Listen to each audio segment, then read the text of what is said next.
Zemlja. Mali kutak svemira u kojem je život odlučio nastati. Međutim, ako pogledate pažljivije, vidjet ćete da jedna vrsta kvari taj raj. Ta vrsta smo mi, ljudi.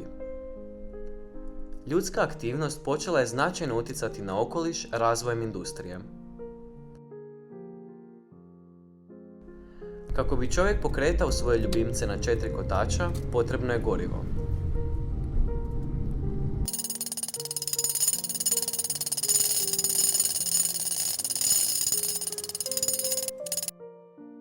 Zahvaljujući ljudskoj spretnosti, tijekom crpljenja i prijenosa, godišnje se izlije 2,3 milijuna tona nafte. Osim izlijevanjem, nafta zagađuje mora svojim proizvodima. Tako godišnje u morima završi 13 milijuna tona plastičnog smeća. Sva ta plastika se skuplja na mjestima gdje se sastaju morske struje i formira goleme otoke smeća. Ne samo da čovjek svojim postojanjem izravno ugrožava bića oko sebe, nego ih i kolektivno ubija. U posljednjih 40 godina čovječanstvo je u prosjeku izbrisalo 60% populacije divljih životinja.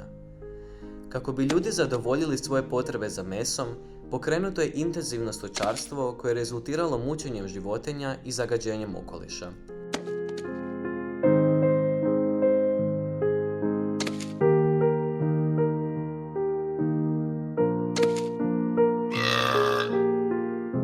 Krave, svinje i ovce osvojile su, zahvaljujući čovjeku, neslavnu titulu najveće prijetnje okolišu. Stočarstvo uništava tlo, pridonosi učinku staklenika, zagađuje izvore vode i zatire bioraznolikost. Potrebe za pašnjacima odgovorne su za 70% porušenih šuma u Amazoni. Zbog ljudske ljubavi prema uništenju, svake godine u požarima stradaju milijarde nedužnih životinja i njihovih staništa.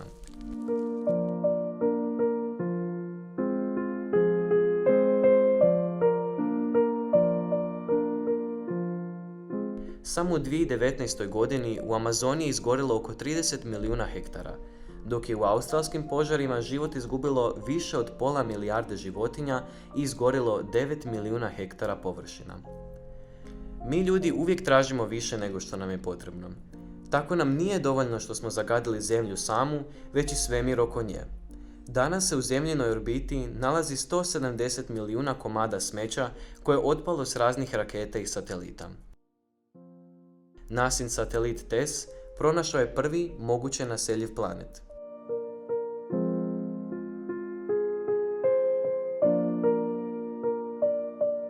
Nalazi se oko 100 svjetlosnih godina od naše Zemlje, što je relativno blizu, ali nama ipak nedostupno.